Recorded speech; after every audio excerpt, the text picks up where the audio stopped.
पूर्व केंद्रीय विदेश मंत्री और कांग्रेस नेता सलमान खुर्शीद आज गाजियाबाद पहुंचे। वे कांग्रेस महासचिव प्रियंका गांधी के जन्मदिन समारोह में शामिल हुए और इस अवसर पर केंद्र की भाजपा सरकार पर तीखा हमला बोला।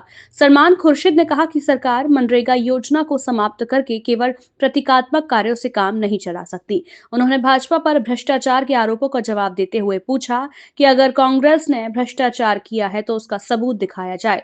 उन्होंने आगरा का उदाहरण देते हुए कहा कि देश के हर व्यक्ति पर आरोप लगाना समाज और व्यवस्था का अपमान है।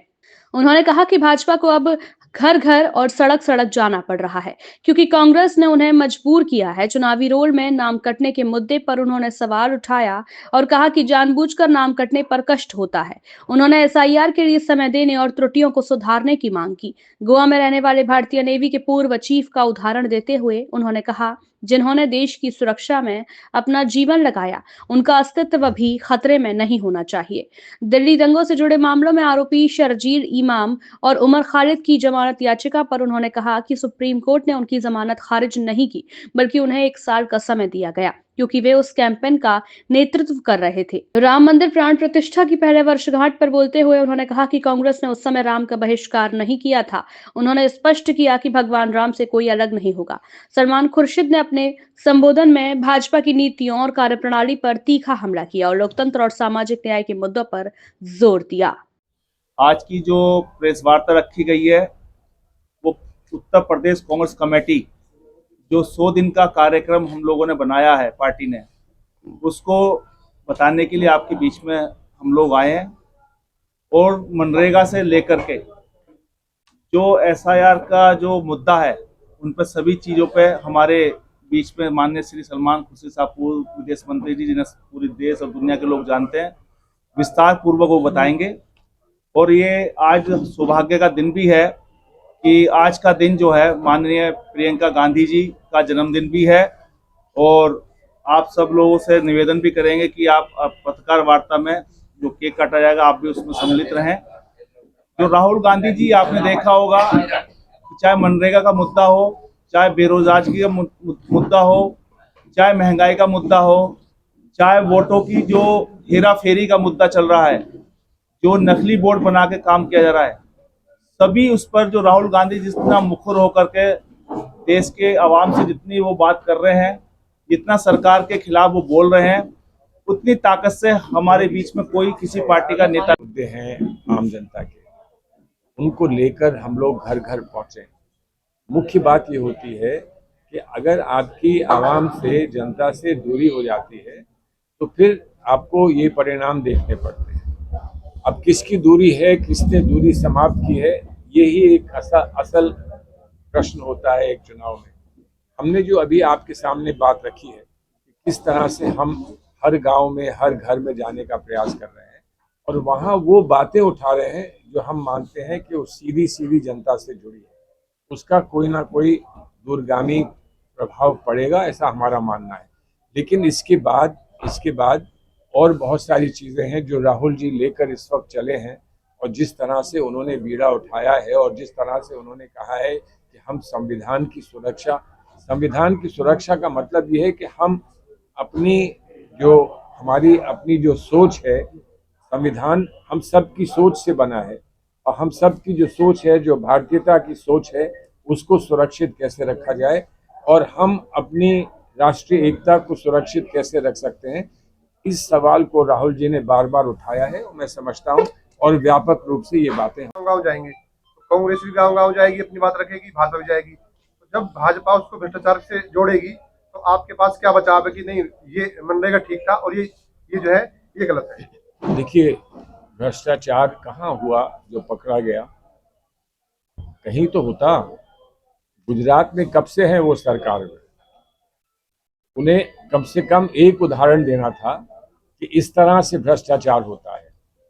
देखिए, पैसा वेस्ट हो, आप किसी को पैसा दे रहे हैं गड्ढे खोदने के लिए, उन्होंने गड्ढा खोदा, फिर किसी ने बंद कर दिया, उन्होंने फिर गड्ढा खोदा, तो आप मान सकते हैं कि ये अवैध है, ये गलत है, आप पैसा बर्बाद कर रहे हैं, ये मान सकते हैं। लेकिन इसका पैसा किसी ने अपनी जेब में तो नहीं डाला, किसी सरकारी व्यक्ति ने। तो किस किस्म की भ्रष्टाचार की बात हो रही है? अगर हम भ्रष्टाचार की बात करने लगे तो पूरी सरकार को बंद कर देना पड़ेगा। आज जैसा जैसा भ्रष्टाचार हो रहा है तो पूरी सरकार को बंद करना पड़ेगा। तो भ्रष्टाचार अगर कहीं होता है और कहीं कोई त्रुटि होती है तो उसको ठीक करते हैं, बताते वो कि ये भ्रष्टाचार ऐसे होता है, इसको हम ठीक कर रहे हैं। और आज जब प्रांतों में भी उन्हीं की सरकारें हैं, 2-3 प्रांत हमारे हैं जहां हमारी सरकार है, जब प्रांतों में उन्हीं की सरकार है या उनके सहयोगी दलों की सरकार है, तो वो कम से कम ये बताते हैं कि हमने उस प्रांत में जहां हम सरकार में हैं, जहां हम सत्ता में है, वहां पर हमने ये कार्रवाई भ्रष्टाचार के खिलाफ की है। ये कह देना कि इसको हम समाप्ति कर रहे हैं, तो जो अधिकार गांव का था वो अधिकार आप छीन लेंगे तो भ्रष्टाचार कम हो जाएगा। सरकारी अधिकारी बैठे हुए सेक्रेटेरिएट में भ्रष्टाचार नहीं करेंगे, लेकिन गांव का जो प्रधान है वो भ्रष्टाचार करता है। तो अगर हम देशवासी पर भरोसा करने के लिए तैयार ही नहीं, तो फिर एक क्लासरूम में एक टीचर है और वो ये कहे कि तुम लोग सब बेईमान हो बच्चों, तो वो क्लासरूम में पढ़ाई कैसे होगी?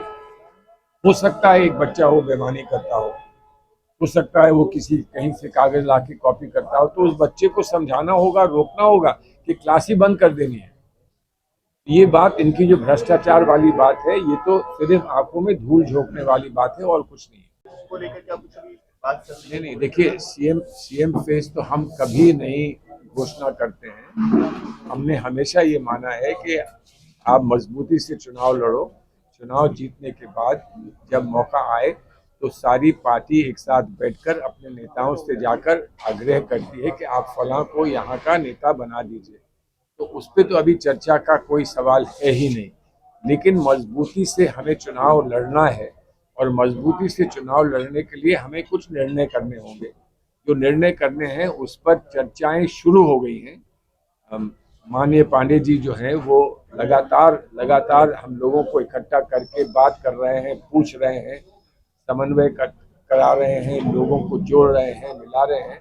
और मैं उम्मीद करता हूं कि जो लोगों के अनुभव रहे हैं उत्तर प्रदेश में, उनको देखते हुए आगे हमारी सरकार बनाने का हमको मौका मिल सकता है। मेहनत करनी है, हमको बहुत मेहनत से काम करना होगा और बहुत मन से लगकर हमको काम करना होगा, तो कुछ ना कुछ जो हमारी उत्तर प्रदेश की तस्वीर है वो बदल सकती है।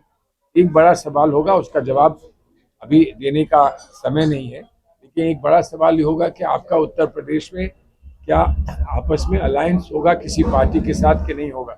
अभी इंडिया अलायंस है, अभी इंडिया अलायंस में समाजवादी पार्टी सम्मिलित है, कांग्रेस पार्टी सम्मिलित है, हम लोग इंडिया अलायंस को लीड कर रहे हैं। इंडिया अलायंस में जो कुछ बिखराव आया है उसको जल्द से जल्द समाप्त करा जाए, उसको हम लोग ठीक ठाक करें, इसका पूरा प्रयास हम लोग कर रहे हैं। लेकिन इन सब चीज़ों पर निर्णय सब लोग मिलके, सारे देश के नेता जो अलायंस में हैं वो आपस में मिलकर इन सब के बारे में निर्णय लेंगे और फिर वो निर्णय हम आप लोगों तक पहुंचा नहीं पाएंगे अगर उनका नाम नहीं है। जिनके नाम में गड़बड़ी भी कर दी गई है, जी। जिनका नाम आधुरा कर दी, उम्र बढ़ा दी, 17 साल की उम्र 2 साल कर दी, इस तरह की गड़बड़ियां ड्राफ्ट सूची में आई और आने वाले समय में और भी हुई। इस पर क्या, किस तरह से देखिए, मानते हैं आप? इस पर देखिए, जो हमने संगठन में लोगों को दायित्व सौंपा है वो दोनों किस्म का है। जो गलत हो रहा है उस पर हम किस तरह से संघर्ष करके रोक लगवाएं, और उसके लिए सुप्रीम कोर्ट में भी हम लोग गए हैं। उत्तर प्रदेश के संदर्भ में भी हम सुप्रीम कोर्ट में हैं। 15 तारीख को अगली सुनवाई सुप्रीम कोर्ट में है और सुप्रीम कोर्ट ने कहा है कि इसके जो संवैधानिक जो पहलू हैं हम उस पर निर्णय लेंगे। उसके बाद अगर कोई और त्रुटियां होंगी तो उस पर भी हम गौर करेंगे, निश्चिंत ही हम उस पर गौर करेंगे। हमने सुप्रीम कोर्ट के सामने उत्तर प्रदेश के संदर्भ में कुछ जो त्रुटियां थी वो सामने रखी थी, उस पर सुप्रीम कोर्ट ने आदेश दिया कि इसको इलेक्शन कमीशन को आप फौरन दीजिए और इलेक्शन कमीशन इस पर हमको जवाब पेश करेगा जब उत्तर प्रदेश की हियरिंग 15 तारीख को होगी। तो वो तो एक विषय है, वो तो चल रहा है, लेकिन उसी के साथ जो व्यवस्था है, अपील की व्यवस्था है, उस अपील की व्यवस्था, हालांकि उसमें आप पर सारा बोझ आपके कंधों पर आ जाता है और आप ही को फिर सब कुछ करना पड़ता है। लेकिन कहीं पर अच्छे बीएलओज हैं, कहीं पर बहुत अच्छे बीएलओज नहीं हैं। हमारी पूरी सहानुभूति बीएलओस के साथ है, क्योंकि आप जानते हैं उन पे जो दबाव पड़ा और उनको जो कष्ट उठाना पड़ा, उसके कारण कितनों ने ही खुदकुशी कर ली है, कितनों ने ही सुसाइड किया है, और वो आज तक चल रहा है। ये बात सुप्रीम कोर्ट के सामने फिर रखी गई और सुप्रीम कोर्ट ने कहा कि हम भी अपने जो वॉलंटियर्स हैं, जो लॉ के वॉलंटियर्स होते हैं, उनको हम हर जगह लगाते हैं ताकि आपको एक नई सुविधा प्राप्त हो सके। लेकिन तब भी जिसका नाम गलत काटा है या जिसका नाम गलत कर दिया गया है, उसको अपील तो फाइल करनी पड़ेगी। हम लोग भी पार्टी की तरफ से, जब हमने अभी मीटिंग की थी पार्टी की तरफ से, हर डिस्ट्रिक्ट के लिए हमारे मित्र जो हैं, जो विधि विभाग के इंचार्ज हैं, मनु सिंघवी जी, उन्होंने ये कहा है कि 1 महीने के अंदर पूरे उत्तर प्रदेश में, क्योंकि वो सभी प्रांतों की अलग अलग बात कर रहे थे, पूरे उत्तर प्रदेश में हर डिस्ट्रिक्ट में उनकी टीम तैयार हो जाएगी। जो भी कानूनी कार्रवाई करने की आवश्यकता है वो पूरी तरह से करेंगे और पूरी सहायता देंगे, पूरा सहयोग। मनरेगा से जोड़ा था, पहले वो राइट टू वर्क था, उसके बाद महात्मा गांधी का नाम जोड़ा गया और हमको बड़ा हर्ष इस बात का था कि महात्मा गांधी के मंशा अनुसार, जो उनका महात्मा गांधी का सपना था भारत के ग्रामीण क्षेत्र के लिए, भारत की महिलाओं के लिए, वो पूरा हुआ। महात्मा गांधी का नाम जोड़ने में हम समझ रहे थे कि हमने बहुत बड़ा एक राष्ट्रीय कार्य किया है, और जो उसमें जोड़ा गया उसका महत्व जो था, उस महत्व को मैं समझता हूं कि इनको अच्छा नहीं लगा, और इसलिए सबसे पहले इन्होंने महात्मा गांधी के नाम को उस स्कीम से बाहर निकाला और उस स्कीम को एक नया नाम देने का प्रयास किया, ताकि लोग उससे भ्रमित हो जाएं कि ये स्कीम किस के उपलक्ष्य में है। एक वो हमको शिकायत है, लेकिन बहरहाल वो नाम की बात है। आप अगर राष्ट्रपिता का सम्मान नहीं करना चाहते और नहीं कर सकते हैं, तो ये इतिहास आप पर निर्णय देगा कि आपको आगे आने वाले वर्षों में, आगे आने वाले समय में ये देश क्या समझेगा और क्या आपके साथ सलूक करेगा। लेकिन नाम तो हटाया ही हटाया, उसके साथ जो अधिकार था वो भी छीन लिया। अब क्या किया है, उन्होंने कहा कि हमने वो अधिकार छीना नहीं है, हमने उसको बढ़ा दिया है, उसमें संशोधन किया है और उसको बढ़ा दिया है। 100 दिन का जो अधिकार था वो हमने 125 दिन कर दिया है। सरासर झूठ है। 125 दिन कहें या 150 दिन वो कहें, जो अधिकार था मांगने पर आपको मिलेगा, वो अधिकार छीन लिया गया है। ये गांव में तय होता था कि हमें क्या काम कराना है। गांव में पंचायत ये निर्णय लेती थी कि हमको अभी क्या प्राथमिकता, हमारे ग्राम की क्या प्राथमिकता है। हमको शादी घर बनाना है, हमको सड़क बनानी है, हमको नाली बनानी है, हमको यहाँ कोई लाइब्रेरी बनाई है। वो सारा काम गांव के लोग तय करते थे और उसके बाद उसके लिए धनराशि उपलब्ध करी जा रही थी मांग कर। वो जो मांगते थे वो देने का दायित्व सरकार का था।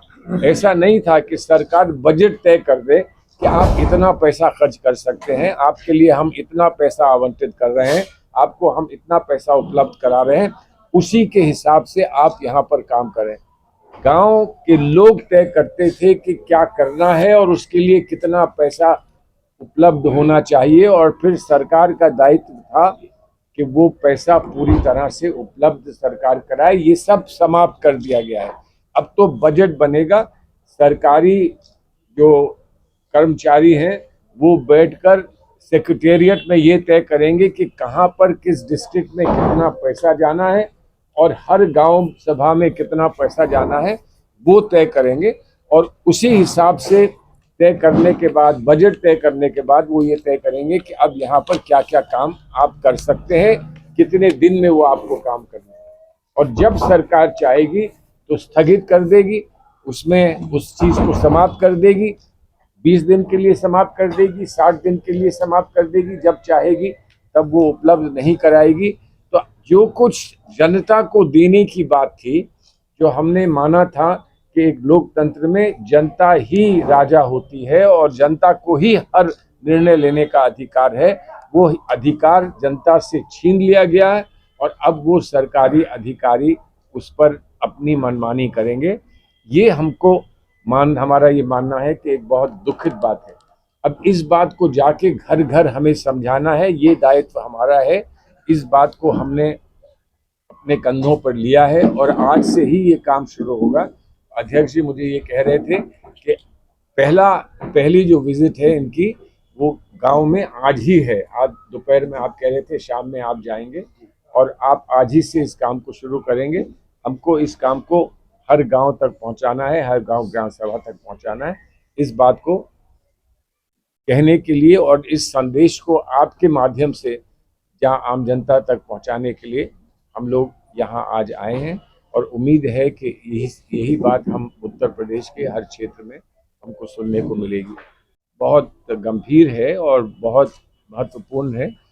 वो विषय है कि जो SIR हो रहा है और हमारे उत्तर प्रदेश में भी हुआ है, उस SIR की क्या कोई उपलब्धि है या उसका कोई संकट है। हमारा ये मानना है कि लाखों की संख्या में, करोड़ों की संख्या में वोट काटे जा रहे हैं और कहा यह जा रहा है कि ये उन लोगों के वोट कटे हैं जो यहाँ पर अब नहीं हमको मिल पाए। और आप ये देखिए कि किन मामूली लोगों के, साधारण व्यक्तियों के वोट कटे, वो तो बात आगे आएगी। लेकिन जो हमारी नेवी का सबसे प्रमुख नेवी का ऑफिसर रहा है, जो गोवा में रहते हैं, उन्होंने कल ही ये स्टेटमेंट दिया है कि उनका नाम इलेक्टोरल रोल से काट दिया गया है और उनसे कहा है कि आप सारे दस्तावेज हमारे सामने लाकर रखिए ताकि हम तय कर सकें कि आपको वोट देने का अधिकार है कि नहीं। हर देशवासी को वोट देने का अधिकार है, हमने ये माना है। उसमें अगर 2-4 लोग आ जाएं जिनका नाम कटना चाहिए तो उसकी एक वो बनी हुई है, एक सिस्टम बना हुआ है कि वो नाम कटेंगे तो कैसे कटेंगे। उनको पूरा सबसे पहले नोटिस मिलेगा, उनको जवाब देने का हक होगा, अधिकार होगा और उसके बाद उस पर फैसला होगा। फैसले के बाद उनको अपील करने का अधिकार होता है। 2 मसले हैं, एक ये कि ये हो और दूसरा है कि इसको करने में समय लगता है। तो जहाँ जहाँ 1-1, 2-2 महीने में कहा जा रहा है कि हम लिस्ट निकालेंगे और फिर ये कहा जाएगा कि लिस्ट में आपका नाम नहीं है तो आपको पूरा अधिकार है कि आप अपील कर सकते हैं। तो अपील तो क्रिमिनल केस में तब भी होती है जब आपको सजा हो जाती है, लेकिन कभी हमारी व्यवस्था में, हमारे कानून में कभी ये नहीं माना गया है कि क्योंकि आपको क्रिमिनल केस में अपील का अधिकार है तो इसलिए जल्दबाजी में आपको सजा दे देनी चाहिए, क्योंकि सजा तो तभी फाइनल होगी जब आपकी अपील सुन ली जाएगी। तो अपील सुनने में और सजा सुनाने में बहुत अंतर होता है, बहुत बड़ा अंतर होता है। और इसीलिए ये कहा जाता है कि बिना किसी की पूरी तरह से सुनवाई करे हुए किसी पर कोई इल्ज़ाम लगाना या किसी पर कोई आरोप लगाना और उस पर उसको सजा देना सरासर गलत है। तो जो सिस्टम हम मानते हैं कि हमारे देश में और हमारी व्यवस्था में जो सिस्टम कितने सालों से हमने माना है कि वो उचित सिस्टम है, उसको दरकिनार करके आपने उसको अपने सर पे खड़ा कर दिया और कहा कि ये वोट हम काटेंगे। और आपने देखा है कि राहुल जी ने इस पर रिसर्च कराकर, इसकी जड़ों तक जाकर उन्होंने प्रेस कॉन्फ्रेंस में इस बात को उजागर किया, पूरे देश के सामने किया, पूरे विश्व के सामने किया, उजागर किया कि किस तरह से एक जगह पर 28 या 24 बार किसी ने वोट डाला है या जिसका वोट डालने का अधिकार दिया गया है, उसकी जो फोटो लगी है वो फोटो ब्राजील के या कहीं और की एक कोई अभिनेत्री है, उनकी फोटो वहां पर लगी हुई है और उस फोटो से कोई जाकर वोट डाला है। अभी बहुत काम हमको करना है। हमको ये काम करना है कि कहाँ कहाँ कितने लोगों ने गलत जाकर वोट डाला है, उसकी समीक्षा अभी देश के सामने हम करेंगे। सुप्रीम कोर्ट में ये बहस हो रही है। सुप्रीम कोर्ट में जो एक विशेष बहस है वो ये है कि हम नागरिक हैं कि नहीं। ये महत्वपूर्ण होता है वोट डालने के लिए। आप नागरिक हैं तो आपको वोट डालने का अधिकार है, आप नागरिक नहीं हैं तो वोट डालने का अधिकार नहीं। लेकिन अगर आप नागरिक हैं कि नहीं हैं, ये निर्णय इलेक्शन कमीशन नहीं करता है। आप नागरिक हैं कि नहीं ये निर्णय हमारे संविधान के तहत सरकार को करना होता है और उसके लिए पूरी व्यवस्था बनाई गई है कि नागरिक कौन है कौन नागरिक नहीं है इसको कौन तय करेगा। इलेक्शन कमीशन को ये बात तय करने का अधिकार नहीं। इलेक्शन कमीशन चाहते हैं कि इस बात को तय किया जाए तो उसका विभाग अलग है, वो विभाग तय करेगा। वो कानून जो है पूरी तरह से उसका पालन करके वो तय करेगा कि कोई नागरिक है कि नहीं। ऐसे ही किसी को खड़े खड़े आप कह दीजिए कि आप नागरिक नहीं हैं, आपका वोट कट गया, तो वो बेचारा कहाँ जाएगा और किससे कहेगा कि मेरा वोट कटा है क्योंकि मुझसे ये कह रहे हैं कि मैं नागरिक नहीं हूँ। वोट कटेगा तो बहुत बड़ी कष्ट की बात है, लेकिन अगर ये कह देना किसी को कि आप नागरिक नहीं हैं, तब तो वो उसके पाँव के नीचे से जमीन ही जो है वो खिसक जाती है, उसका कुछ बचता नहीं है। वो जाएगा तो कहाँ जाएगा, एक बहुत बड़ा प्रश्न है।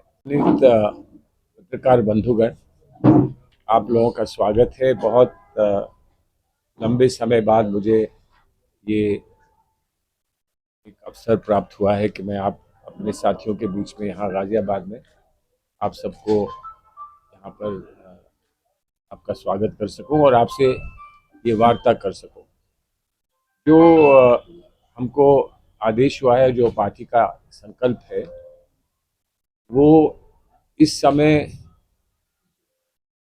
एक बहुत गंभीर समस्या को लेकर आम जनता तक, एक एक घर तक, हर गांव में, हर प्रांत में, हर क्षेत्र में अपने संदेश को पहुंचाना है, क्योंकि ये सिर्फ पार्टी का संदेश नहीं है, ये हमारी लोकतांत्रिक व्यवस्था से संबंधित एक बहुत महत्वपूर्ण संदेश है।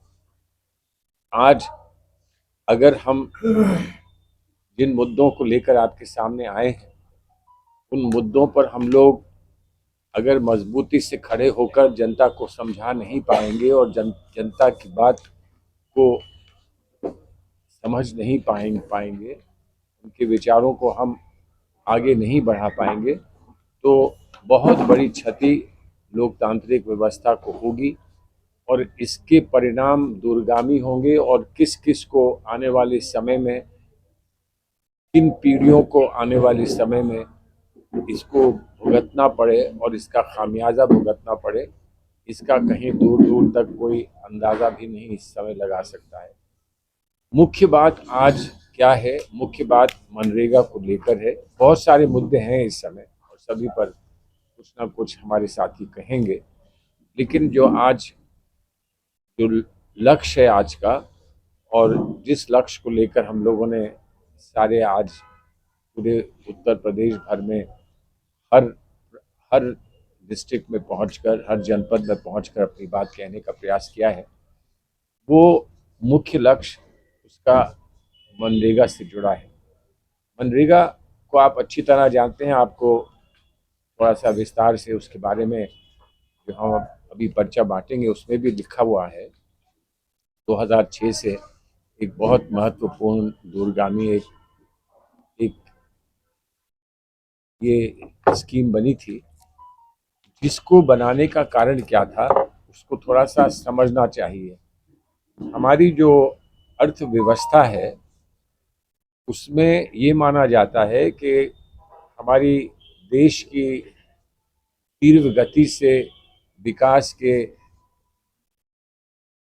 लिए जो व्यवस्था बनी थी वो इंडस्ट्री की ओर थी, बिजनेस और इंडस्ट्री की ओर एक व्यवस्था बनी कि इसी से सबसे जल्द हम विकास अपने देश का कर पाएंगे, रोजगार दे पाएंगे, लोगों को आगे बढ़ने के अवसर हम दे पाएंगे। दुनिया भर में होता है। इंडस्ट्रियल रेवोल्यूशन की चर्चा यूरोप में हुई थी। इंडस्ट्रियल रेवोल्यूशन ने यूरोप को कहाँ से कहाँ पहुँचाया। एक समय वो था इंडस्ट्रियल रेवोल्यूशन से पहले कि भारत का जीडीपी जो था विश्व में सबसे आगे था, लेकिन हम उस समय घिरे थे, हमारे ऊपर उस समय अंग्रेज़ों का राज था। तो जहाँ पर और देश इंडस्ट्रियल रेवोल्यूशन का फ़ायदा उठाकर और देश आगे बढ़ते रहे, उनका जीडीपी आगे बढ़ता रहा, हमारा जीडीपी घटता रहा, और जो भी हमारी यहाँ पर हमारे पास जो भी चीज़ें उपलब्ध थी उनको लूट कर, हम लोगों से छीन कर विश्व के जो बड़े बड़े उस समय देश रहे थे, मजबूत देश रहे थे, वो लोग छीन कर हमसे ले गए। और हमारी क्या व्यवस्था हो गई कि हम चाइना के बराबर गिरकर चाइना के बराबर आ गए अपने जीडीपी में। जीडीपी को धीरे धीरे बढ़ाना और किस तरह से उसको सुरक्षित करना, ये एक बहुत बड़ी हमारे लिए एक चिंता थी, हमारे लिए एक बहुत बड़ी चुनौती थी, हमारी आज़ादी के समय पर, हमारी स्वतंत्रता के समय पर। लेकिन जैसे जैसे हम उसको सुधारते गए, वैसे वैसे ये बात भी स्पष्ट होती गई कि जो सारी उपलब्धि थी, वो हम उस क्षेत्र में दे रहे थे, इंडस्ट्रियल क्षेत्र में दे रहे थे, और वो उपलब्धि उस सीमा में हम अपने ग्रामीण क्षेत्र में नहीं दे पाए। और इसलिए एक दूरगामी ये स्कीम बनी कि हम जब तक इस व्यवस्था में एक नया संतुलन ना ले आए, और उस संतुलन को लाने के लिए और विश्व के और देशों के साथ भी समन्वय करना पड़ता है, तब तक के लिए एक विशेष हम उपलब्धि ग्रामीण क्षेत्र के लिए दें, और ग्रामीण क्षेत्र में 100 दिन का रोजगार हम लोगों को दे सकें। और वो गारंटीड रोजगार होगा, आपका अधिकार होगा, रोजगार का अधिकार होगा। उस समय डॉक्टर मनमोहन सिंह की सरकार ने, जिसमें मुझे रहने का भी मुझे एक बहुत बड़ा अवसर मिला था, उस सरकार ने ये माना कि हमें समाज के लिए, जिसको एक सेफ्टी बास्केट कहा जाता है, कि जैसे जैसे अर्थव्यवस्था में वृद्धि हो, अर्थव्यवस्था तेजी से आगे बढ़े, हमको ये सुनिश्चित करना है कि जो निर्बल लोग हैं, जो बाजार में कमज़ोर हैं, उनको कैसे सुरक्षित रखा जाए व्यवस्था में। और उसके लिए एक सेफ्टी बास्केट का एक सिस्टम बना।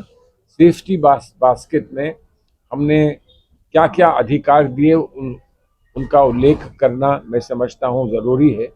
उसमें सबसे पहले सूचना का अधिकार दिया गया, ताकि हर व्यक्ति को, हर देशवासी को पता हो कि व्यवस्था में उसके लिए क्या हो रहा है, कितना हुआ है, और किसने किया है, और किसका दायित्व बनता है कि वो उसको पूर्ण तरह से वो उस व्यक्ति के फायदे के लिए प्रस्तुत कर सके।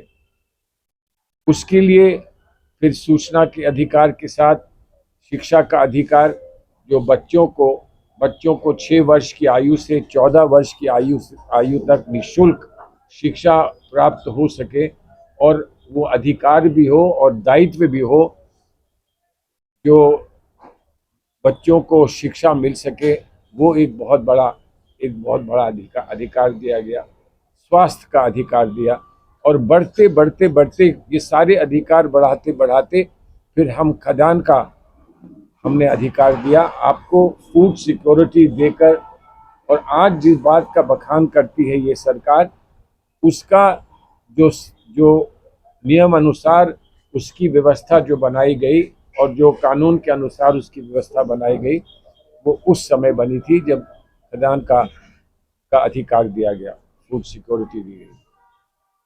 आपने देखा कि स्वास्थ्य से संबंधित भी कुछ काम हुआ, लेकिन हमको दुख रहा कि उसके बाद उसको उस तेजी के साथ आगे नहीं बढ़ाया गया जितना हम उम्मीद करते थे। हम लोग सरकार में नहीं रहे, उसके बाद जहाँ और उसमें मनरेगा में भी जो काम का अधिकार था, आपको 100 दिन का अधिकार दिया गया था, उसकी भी कटौती कर दी गई। बार पैसे उसमें घटा दिए गए, ताकि कम से कम कहीं ना कहीं वो काम समाप्त होता रहे। और प्रधानमंत्री का कहा हुआ है, तो इसलिए दोहराने में मुझे कोई वो नहीं है, शंका नहीं है कि प्रधानमंत्री ने ये कहा था कि कांग्रेस पार्टी की विफलता का प्रतीक अगर कुछ है तो वो नरेगा है। कांग्रेस पार्टी की विफलता का प्रतीक नरेगा है, ये कहा था। जबकि हमारा ये मानना था कि एक दूरगामी परिवर्तन हमारे समाज में, और खास तौर से महिलाओं को एक खास अधिकार मिलेगा। महिलाओं को जिन्हें कार्य करने का, जिनको पैसा कमाने का और जिनको अपने घर गृहस्थी चलाने के लिए कहीं से कोई मदद नहीं मिल सकती थी, कहीं से कहीं संस्था उनकी मदद नहीं करती थी, उनके लिए ये अधिकार दिया गया। खैर बहुत दिन तक हम ये कहते रहे कि इसमें कटौती हो रही है, इसमें पैसा कम जा रहा है, इसमें कटौती हो रही है। अंततः उनकी जो मंशा थी वो सामने आई और उन्होंने कहा कि इसको हमें समाप्त करना है। इसमें दो विषय हैं, दोनों महत्वपूर्ण हैं। एक विषय ये, अपनी राय हमें कमेंट बॉक्स में ज़रूर दें। ऐसे ही लेटेस्ट अपडेट्स के लिए हमारे चैनल रॉयल बुलेटिन को लाइक, शेयर और सब्सक्राइब करना ना भूलें।